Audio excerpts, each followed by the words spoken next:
નમસ્કાર, આપ જોઈ રહ્યા છો મંતવ્ય ન્યૂઝ અને હું છું આપની સાથે લખમા. બુલેટિનની શરૂઆત કરીશું મોટા સમાચારથી, જે અંતર્ગત અંબાલાલ પટેલની ડંકાની ચોટ પર આગાહી. અંબાલાલ પટેલ દ્વારા આગાહી વ્યક્ત કરાય છે. અંબાલાલે કહ્યું છે કે ભગવાનને પ્રાર્થના કરો કે વરસાદ ન આવે.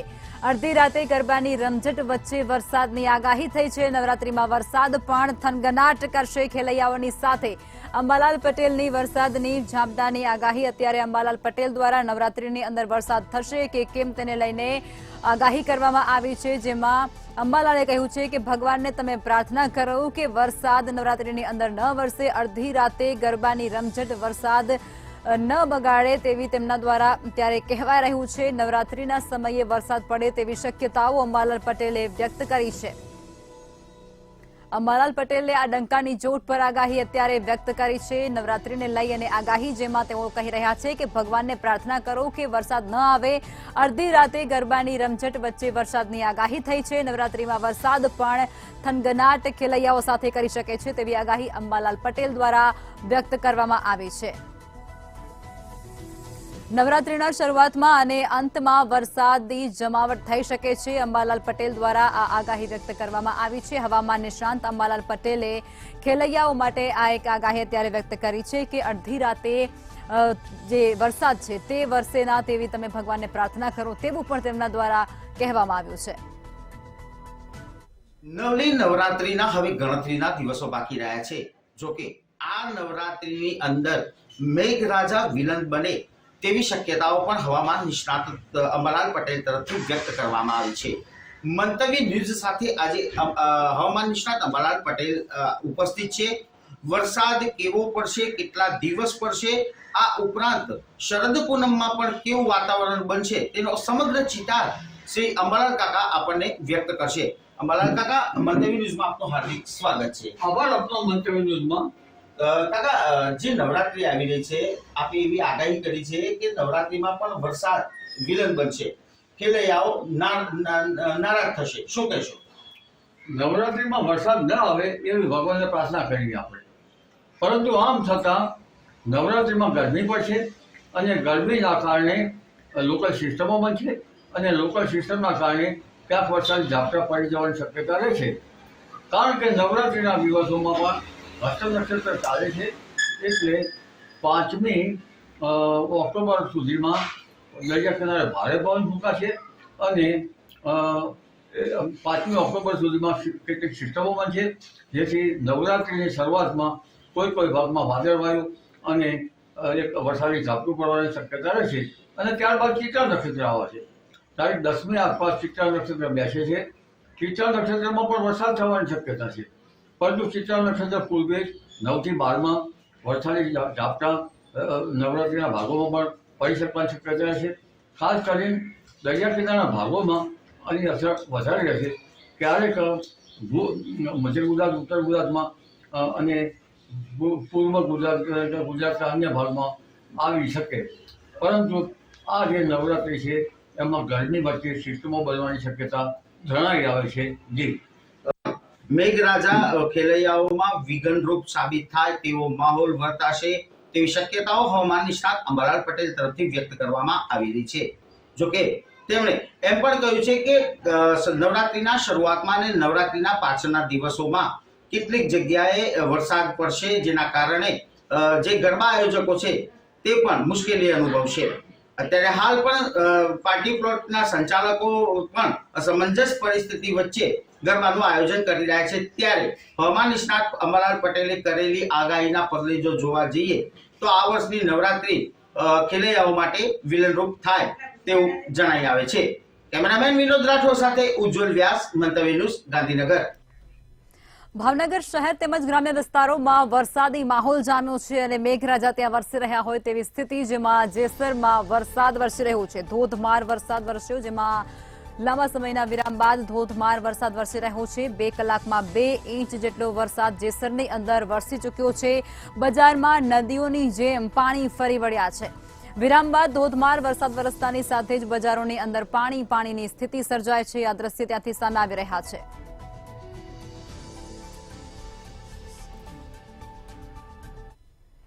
આ તરફ દાહોદના ઝાલોદના અનેક વિસ્તારોમાં વરસાદી માહોલ જામી ચૂક્યો છે અને ત્યાં પણ મેઘરાજા વરસી રહ્યા છે. ઝાલોદના અનેક વિસ્તારોમાં વરસાદી માહોલ જામી ચૂક્યો છે. શિવનગર સોસાયટીમાં વરસાદી પાણી ભરાયા હોય તેવી તસવીરો સામે આવી છે. વરસાદી પાણી ભરાતા સ્થાનિકોને હાલાકી પડી રહી છે. પાણીનું નિરાકરણ કરવા માટે સ્થાનિકો દ્વારા રજૂઆત અને માંગ પણ કરાઈ રહી છે. શિવનગર સોસાયટીમાં પાણી ભરાયાની સ્થિતિનું નિર્માણ અત્યારે થઈ રહ્યું છે.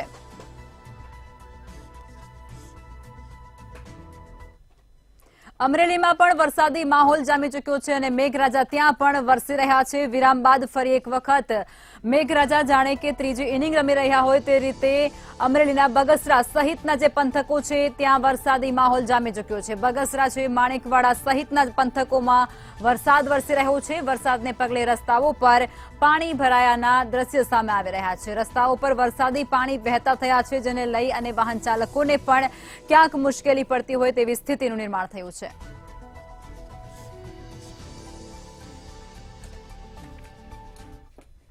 બનાસકાંઠાના દાંતાની અંદર સતત ત્રીજા દિવસે પણ વરસાદી માહોલ યથાવત છે. દાંતામાં ત્રીજા દિવસે પણ વરસાદ વરસી રહ્યો છે. વરસાદી પાણી ભરાતાની સાથે જ વાહન ચાલકો પણ ત્યાં મુશ્કેલી અનુભવી રહ્યા છે. બસ સ્ટેન્ડ અને બજારમાં વરસાદી પાણી ભરાઈ ગયા છે. વરસાદી પાણી ભરાતાની સાથે જ વાહન ચાલકો પરેશાન થઈ રહ્યા છે અને તેને જ કારણે વાહન ચાલકોમાં રોષ પણ જોવા મળી રહ્યો છે. બનાસકાંઠાના દાંતામાં સતત ત્રીજા દિવસે પણ વરસાદી માહોલ જામી રહ્યો છે.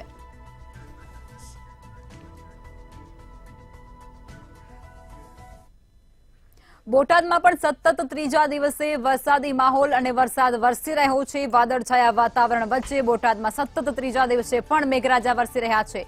બોટાદ શહેર અને જિલ્લામાં વરસાદી માહોલ જામ્યો છે. ગઢડા શહેર અને તાલુકામાં વરસાદ વરસી રહ્યો છે. આ સાથે જ અડતાળા અને નિગાડા સહિતના જે ગામડાઓ છે તેમાં પણ વરસાદ વરસી રહ્યો છે. જીનનાકા અને મગરપાટ સિનેમા રોડ સહિતના જે વિસ્તારો છે ત્યાં પણ અત્યારે વરસાદ વરસી રહ્યો છે અને સતત ત્રીજા દિવસે વરસાદ વરસતા જે રસ્તાઓ છે તેના ઉપર પાણી વહેતા હોય તેવા દ્રશ્યો પણ ત્યાંથી સામે આવી રહ્યા છે. ગઢડા શહેર અને તાલુકામાં વરસાદી માહોલ બરાબર જામ્યો છે. સતત ત્રીજા દિવસે બોટાદના અનેક વિસ્તારોમાં વરસાદી માહોલ.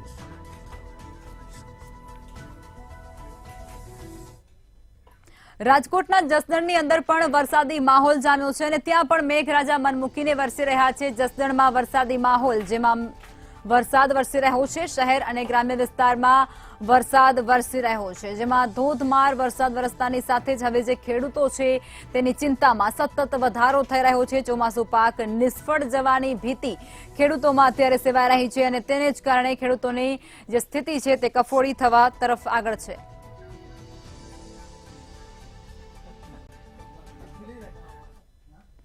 છોટાઉદેપુરની અંદર પણ અત્યારે વરસાદ વરસી રહ્યો છે. કાળા ડિબાંગ વાદળો સાથે આકાશ ઘેરાયો અને વાતાવરણમાં પલટો આવતાની સાથે છોટાઉદેપુરના અનેક વિસ્તારોમાં વરસાદ. રેલવે બ્રિજના ગરનાળામાં પણ પાણી ભરાયા છે. ગરનાળામાં પાણી ભરાતા લોકોને પારાવાર મુશ્કેલી પડી રહી છે. ગ્રામજનો રેલવે લાઇન ક્રોસ કરવા માટે મજબૂર બન્યા છે.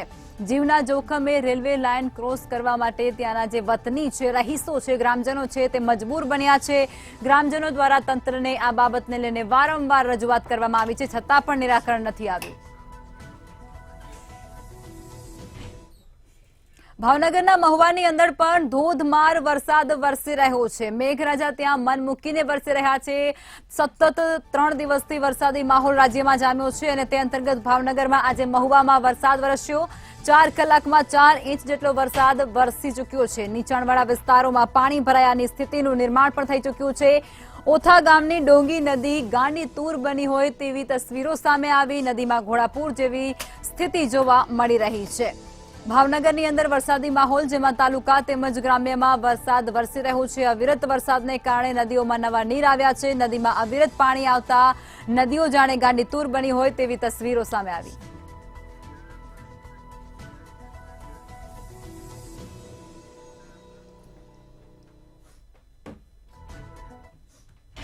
મહેસાણાની અંદર પાણી વચ્ચેથી સ્મશાન યાત્રા કાઢવા માટે લોકો મજબૂર બન્યા છે। મહેસાણાની આ સ્થિતિ સામે આવી રહી છે। પાણીમાંથી સ્મશાન યાત્રા કાઢવા લોકો મજબૂર। કડીમાં કેડ સમા પાણીમાંથી સ્મશાન યાત્રા નીકળી। સ્મશાન યાત્રા અંડરબ્રિજના પાણીમાં લઈ જવા માટે મજબૂર લોકો બન્યા, જેમાં વરસાદને પગલે અંડરબ્રિજમાં પાણી ભરાઈ ચૂક્યા હતા અને કડીમાં કેડ સમા પાણી વચ્ચેથી આ સ્મશાન યાત્રાને નીકાળવામાં આવી રહી છે। મહેસાણાની આ તસવીરો છે। કડીમાં કેડ સમા પાણી ભરાઈ ચૂક્યા છે અને તે વચ્ચેથી આજે સ્મશાન યાત્રા નીકાળવા માટે લોકો મજબૂર બન્યા છે। સ્મશાન યાત્રા અંડરબ્રિજના પાણીમાંથી પસાર કરવામાં આવી, જેમાં કેડ સમા પાણી આ અંડરબ્રિજની અંદર ભરાયા હતા અને તે પાણી વચ્ચેથી સ્મશાન યાત્રા કાઢવામાં આવી। અમદાવાદના બાવળાની અંદર વરસાદ વરસી રહ્યો છે। અમદાવાદના અનેક વિસ્તારોમાં વરસાદ વરસી રહ્યો છે। તે અંતર્ગત બાવળામાં વરસાદી માહોલ જામ્યો। વાદળછાયા વાતાવરણ બાદ વાતાવરણમાં પલટો આવ્યો અને વરસાદના પગલે ઠેર ઠેર બાવળાની અંદર પાણી ભરાઈ ચૂક્યા છે। વરસાદથી અનેક વિસ્તારોમાં પાણી ભરાયા છે, જેમાં નગરપાલિકા ગર્લ્સ સ્કૂલ રોડ પર પાણી ભરાયા છે। રસ્તા પર પાણી ભરાતાની સાથે જ રાહદારીઓને પારાવાર મુશ્કેલી પડી રહી છે।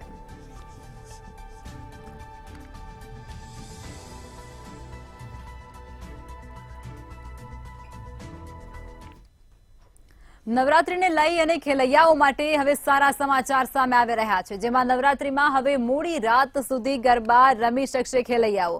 રાજ્યના ગૃહમંત્રી હર્ષ સંઘવીનું ગરબાને લઈ અને એક મોટું નિવેદન સામે આવ્યું, જેમાં નવરાત્રીમાં મોડે સુધી લોકો ધંધા રોજગાર કરી શકે છે, ત્યારે મોડી રાત સુધી ગરબા ચાલુ રહેતા ખેલૈયાઓ ગરબાની મજા માણી શકશે। આ સાથે જ ગરબા આયોજકોને સુરક્ષા પર ધ્યાન રાખવા માટે પણ તેમના દ્વારા અપીલ કરવામાં આવી છે।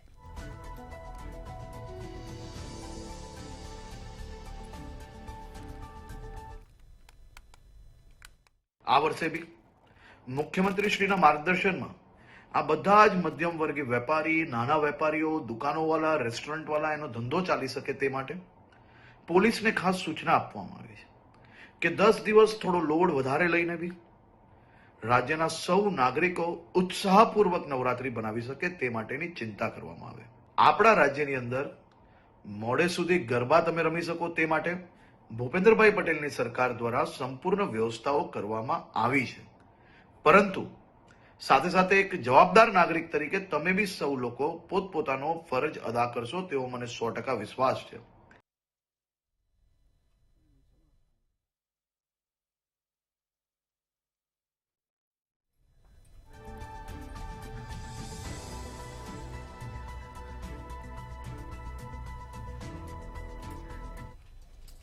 ગૃહ રાજ્યમંત્રી હર્ષ સંઘવીએ નવરાત્રીમાં ગરબાને મોડી રાત સુધી ગરબા રમી શકશે તેવું એક નિવેદન આપ્યું છે, જેને લઈ અને વિધાનસભાના વિપક્ષ નેતા અમિત ચાવડાની પ્રતિક્રિયા સામે આવી છે અને તેમણે પ્રતિક્રિયા આપતા કહ્યું છે કે ગૃહ રાજ્યમંત્રી હર્ષ સંઘવી ગરબાના સમય પર રાજનીતિ કરી રહ્યા છે।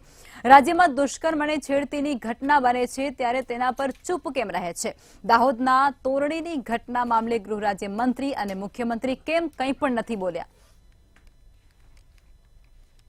ગુજરાતમાં એક પણ બળાત્કાર નહીં થવા દઉં કે એક પણ હિંમત નહીં કરે બળાત્કાર કરવાની, એવી વાત ક્યારેય કરતા નથી અને એવું કરવા વાળાને તાત્કાલિક ગણતરીના દિવસોમાં ફાંસીને માચડે ચડાવવામાં આવે એવી કાર્યવાહી કરે એવું ગુજરાતના લોકો સરકાર પાસે અપેક્ષા રાખે છે। ખાલી આ ગરબાના સમયને લઈને રાજનીતિ કરવાનું ગૃહ રાજ્યમંત્રી બંધ કરે। ગુજરાતની બહેન દીકરીઓ આજે સલામત નથી, ઘેરથી બહાર નીકળે તો ઘેર પાછી સલામત આવશે કે નહીં એની પરિવારને ચિંતા છે। એના માટે સરકાર જાગે અને મક્કમ પગલાં લે। વડોદરાની અંદર શક્તિસિંહ ગોહિલે નિવેદન આપ્યું છે। કોંગ્રેસના પ્રદેશ પ્રમુખ શક્તિસિંહ ગોહિલ દ્વારા મોટું નિવેદન વડોદરાની અંદર આપવામાં આવ્યું છે, જેની અંદર તેઓ જણાવી રહ્યા છે કે હર્ષ સંઘવીના નિવેદનને લઈ અને તેમના દ્વારા આ નિવેદન આપવામાં આવ્યું છે। હર્ષ સંઘવીએ જે નવરાત્રીને લઈ અને મોટું નિવેદન આપ્યું છે તેને લઈ અને પ્રતિક્રિયા આવી રહી છે। કોંગ્રેસની સરકારમાં પ્રભાતિયા સુધી ગરબા રમાતા હતા, યુવતીઓ પ્રભાતિયા સુધી ગરબે રમતી જ હતી તેવું શક્તિસિંહ ગોહિલ કહી રહ્યા છે। આ ઉપરાંત પણ તેઓ કહી રહ્યા છે કે યુવતીઓ ગરબા રમી અને એકલી જ ત્યારે પણ ઘરે જતી હતી જ્યારે કોંગ્રેસનું શાસન ગુજરાતની અંદર હતું। આ સાથે તેઓ વધુમાં જણાવી રહ્યા છે કે ભાજપના રાજ્યમાં ગુંડાઓ છે તે વધી ચૂક્યા છે અને તેને જ કારણે આ સ્થિતિનું નિર્માણ થયું છે। ભાજપે ગુંડાઓને આશ્રય આપવાનું કામ કર્યું છે। કોઈ કોંગ્રેસે પીએલ કરી હોય બતાવે. ગમે તેવી જુઠ્ઠાણી વાત, બીજેપી એટલે બહુ જ મોટી જૂઠી પાર્ટી, આવી હવાબાજી નહીં કરવી જોઈએ. એમાં મંત્રીના પદ પર બેઠેલા માણસે બોલતા પહેલા વિચાર કરવો જોઈએ. કોંગ્રેસનું અમારું શાસન હતું ત્યારે કોઈ એવા નિયમો નહોતા અને નવરાત્રી એને પ્રભાતિયા કહેતા આપણે, એટલે કે પરોઢ થાય સવાર પડે ત્યાં સુધી દીકરીઓ નવરાત્રીમાં ગરબા લેતી. કોંગ્રેસની સરકારોમાં રાત્રે 2 વાગે 2:30 વાગે એકલી સાયકલ પર બેસીને દીકરી ઘેર જતી હતી, ક્યારેય કોઈને તકલીફ નહોતી પડતી. ત્યારે આજે ઠેક ઠેકાણે આજનો જ એક કિસ્સો છે, સુરતથી આવતી બસમાં એક મહિલા ઉપર બળાત્કાર કરવામાં આવ્યો. રોજ બરોજ છાપું ઉઠાવો અને ગુંડાઓ બેફામ બનેલા હોય, લૂંટ ધાડ ખૂન, કોઈ પણ પ્રકારના તમારા એકાઉન્ટમાંથી હેક કરીને પૈસા ઉઠાવી લેવાના. માં બેન દીકરીઓ સલામત નહીં અને મોટા ભાગના જે ગુંડાઓ પકડાય એ પછી ભાજપના હોદ્દેદારો નીકળે છે અથવા ભાજપના નેતાઓ એને ખેસ પહેરાવતા હોય એવા. વડોદરા શહેરની અંદર કોંગ્રેસની એક વિશેષ બેઠકનું આયોજન કરવામાં આવ્યું હતું. વડોદરા શહેરમાં કોંગ્રેસની બેઠકનું ખાસ પ્રકારે આયોજન કરાયું, જેમાં કોંગ્રેસના અનેક કાર્યકર્તાઓ ઉપસ્થિત રહ્યા હતા. વરમાણા સ્થિત ત્રિમંદિર ખાતે આ કોંગ્રેસની બેઠકનું આયોજન કરવામાં આવ્યું. આ બેઠકમાં શક્તિસિંહ ગોહિલ ખાસ ઉપસ્થિત રહ્યા હતા અને તે ઉપરાંત અનેક કાર્યકરો પણ ઉપસ્થિત હતા, જેમાં વિપક્ષના નેતા અમિત ચાવડા પણ ત્યાં ઉપસ્થિત જોવા મળ્યા હતા. સંગઠન મજબૂત કરવા માટે આ બેઠકમાં ખાસ પ્રકારે ચર્ચા વિચારણા પણ કરવામાં આવી હતી. વડોદરા શહેર ખાતે આ બેઠકનું આયોજન કરાયું, જેમાં આગામી સ્થાનિક ચૂંટણીઓને લઈ અને ખાસ પ્રકારે ચર્ચા કરવામાં આવી હતી.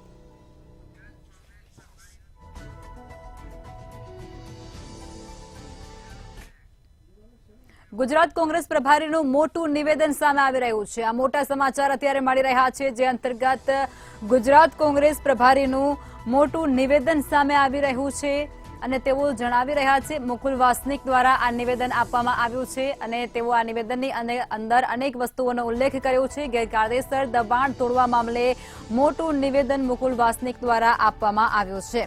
સોમનાથ મંદિર પાછળ જમીન મામલે આ નિવેદન તેમના દ્વારા આપવામાં આવ્યું છે, જેમાં ભાજપ રાજનીતિક ઉદ્દેશ્યથી દરેક કાર્ય કરે છે તેવો આક્ષેપ પણ તેમના દ્વારા કરવામાં આવી રહ્યો છે.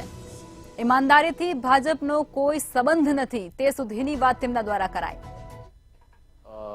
हर वो कदम जो भारतीय जनता पार्टी उठाती है वो हमेशा राजनीतिक उद्देश्यों की पूर्ति के संदर्भ में ही होता है. ईमानदारी से और भारतीय जनता पार्टी का कोई संबंध कभी भी रहा नहीं है. वो किसी भी तरह से लोगों को गुमराह करना, समय किस तरह से हम लोगों को का ध्यान भटका करके हम उनको अपने हक में जोड़ सकते हैं, इस तरह का उनका हमेशा प्रयास रहता है. और इसलिए ये कदम जो उठा रहे हैं वो निश्चित तौर पे वो નવસારીની અંદર જર્જરિત ઇમારતની બાલ્કની ધરાશાય થતાની સાથે 2 વ્યક્તિઓને ઈજા પહોંચવા પામી છે. નવસારીથી આ સમાચાર મળી રહ્યા છે. જર્જરિત ઇમારતની બાલ્કની તૂટતાની સાથે જ 2 ને ઈજા પહોંચવા પામી છે. નવસારી શહેરના ટાટા સ્કૂલ વિસ્તારની આ સમગ્ર ઘટના અત્યારે સામે આવી રહી છે. 4થા માળની બાલ્કનીનો એકાએક એક ભાગ છે તે તૂટી પડ્યો હતો, ધરાશાય થયો હતો અને જર્જરિત આકાશગંગા એપાર્ટમેન્ટનો આ ભાગ છે જે તૂટી પડતાની સાથે જ 2 વ્યક્તિઓને ઈજા પહોંચવા પામી છે. તૂટી પડેલી બાલ્કનીનો કાટમાળ નીચે રાહદારી છે તેના ઉપર પડ્યો હતો અને તે રાહદારીને ઈજાઓ પણ પહોંચવા પામી છે.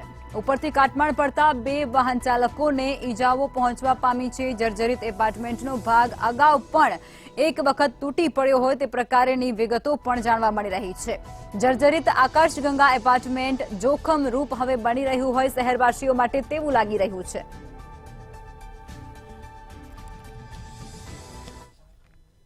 સુરતમાં મહિલા સુરક્ષા પર ફરી એક વખત મોટો સવાલ ઉઠવા પામ્યો છે, જેમાં ચાલુ બસમાં મહિલા સાથે દુષ્કર્મ થયા હોવાની ઘટના બની છે।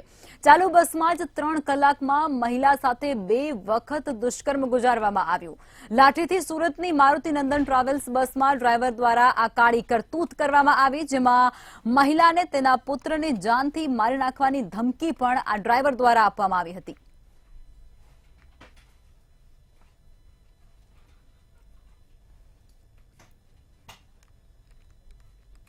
બનાવના દિવસે રાત્રિના 2:00 થી 5:00 દરમિયાન તેની સાથે તેની મરજી વિરુદ્ધ શરીર સુખ માણેલ હોય અને આનું અન્વય જો તું કોઈને હકીકત જણાવીશ તો હું તને જાનથી મારી નાખીશ તેવી ધમકી આપેલ હોય, જે અનુસંધાને ભોગ બનનારે અત્રે કાપોદ્રા પોલીસ સ્ટેશન ખાતે ફરિયાદ આપતા તેઓની ફરિયાદ હકીકત લઈ અને હાલ આ ગુનાની તપાસ second point Shri M.R. Solanki Kapodra police station નાઓ કરી રહેલ છે।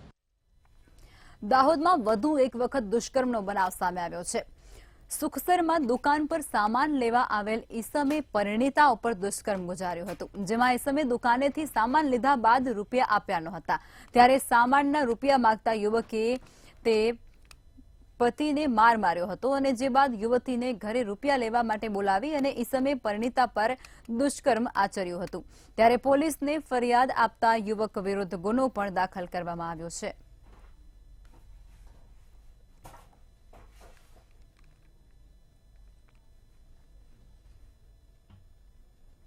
રાજ્યમાં બેફામ બનેલા નબીરાઓનો આતંક દિવસે ને દિવસે વધી રહ્યો છે। સુરતમાં નબીરાઓએ પોલીસ કર્મી પર કાર ચઢાવી દેવાની એક ઘટના બની છે।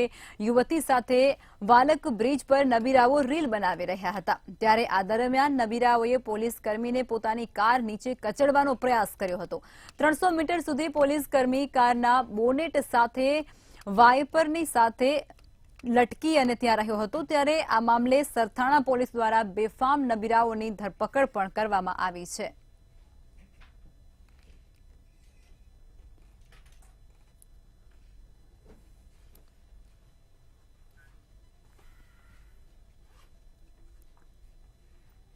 ગુજરાત જાહેર સેવા આયોગના પરીક્ષા વિના જ સીધી ડેપ્યુટી કલેક્ટરની નિમણૂક આપવાની લાલચ આપી અને 3.45 કરોડ જેટલી રકમની છેતરપિંડી કર્યા હોવાની અમદાવાદ ક્રાઇમ બ્રાન્ચમાં ફરિયાદ નોંધાઈ હતી। નોકરીની લાલચમાં નક્કી કરેલ અડધી રકમ લીધા બાદ વિશ્વાસ અપાવવા માટે સરકારી નોકરીના બનાવટી એપોઇન્ટમેન્ટ લેટર પણ આપવામાં આવ્યા હતા। આરોપીઓએ એક પોસ્ટ માટે 2 થી 1.25 કરોડની રકમ નક્કી કરી હતી। આ સમગ્ર મામલે અમદાવાદ ક્રાઇમ બ્રાન્ચે ગુનો નોંધ્યો છે અને કાર્યવાહી પણ શરૂ કરી છે, જેમાં જીતેન્દ્ર પ્રજાપતિએ જણાવ્યું હતું કે જલદીપનો વકીલ છે અને તે મોટા સરકારી અધિકારીઓ સાથે સીધા સંપર્કમાં રહી અને જીપીએસસી દ્વારા બહાર પાડવામાં આવતી સરકારી નોકરીમાં સીધી ભરતી કરાવી આપે છે। અમદાવાદમાં વડોદરામાં અધિકારીઓ અને ડેપ્યુટી કલેક્ટરની ખાલી જગ્યામાં નિમણૂક અપાવશે।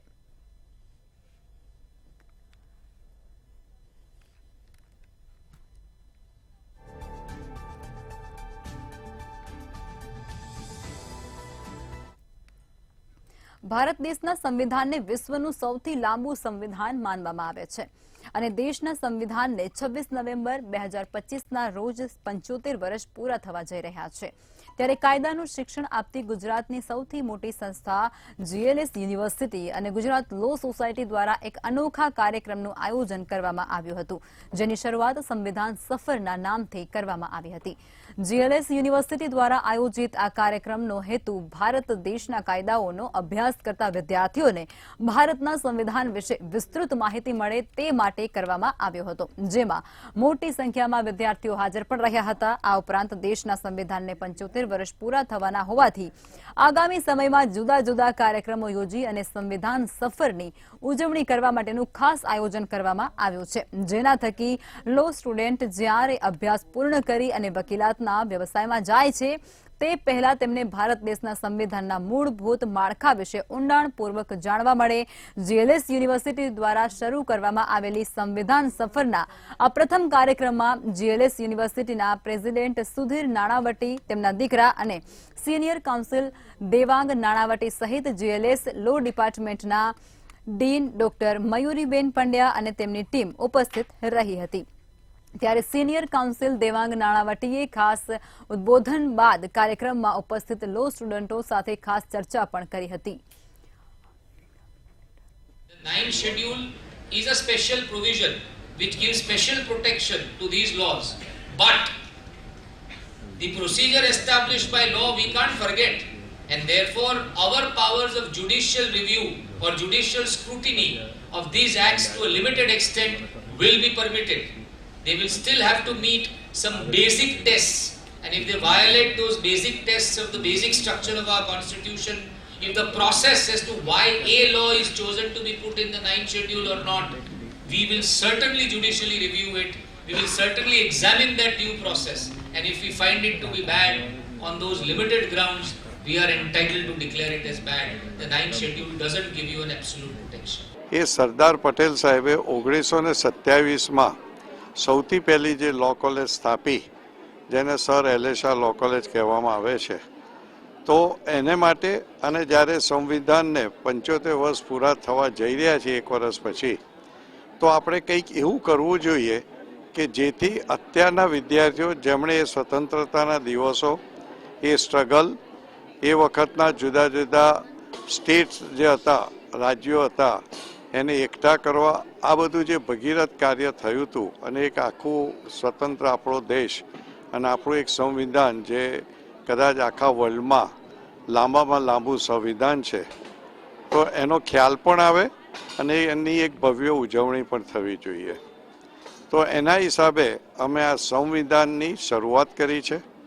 26મી નવેમ્બર 2024 રિવરફ્રન્ટ આગળથી અમે એક મોટી જ પરેડ કરીશું અને એ પરેડની અંદરથી એ શરૂઆત થશે અને આખા વર્ષ દરમિયાન લગભગ જુદી જુદી જાતના સંવિધાનને લગતા સંવાદો, ઇન્ટરેક્શન, એનું સંવિધાન શું છે, કેમ આપણું સંવિધાન ખૂબ અગત્યનું છે, આપણા સિટીઝન્સના શું અધિકારો છે, શું એની ફરજો છે, જે 3 વિંગ્સ કહેવાય છે, એક્ઝિક્યુટિવ, જ્યુડિશિયરી અને પોલિટિકલ, એ લોકોની શું ફરજો છે, આ બધી જાતના અંદર ડિસ્કશન, નેશનલ લેવલના ડિસ્કશન થવાના છે.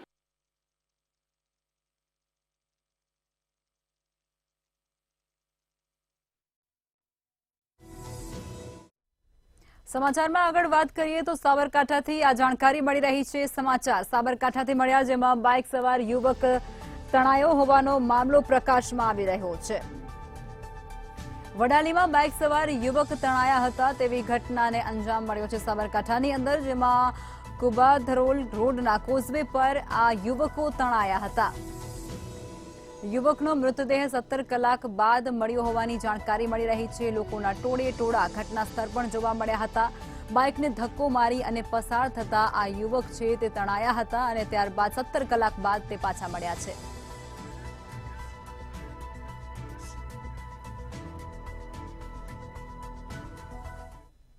બનાસકાંઠાની અંદર બાળકો નદીને પાર કરી અને શાળાએ જવા માટે મજબૂર બન્યા છે. જાણકારી અત્યારે મળી રહી છે બનાસકાંઠાથી આ સમાચાર, જેમાં બાળકો નદી પાર કરી અને શાળાએ ભણવા માટે જવા મજબૂર બન્યા છે. નાની કુંવરસીના આ બાળકો નદી પાર કરવા માટે મજબૂર બન્યા છે. અવિરત પાણીના પ્રવાહમાં તેઓ આગળ વધી રહ્યા છે.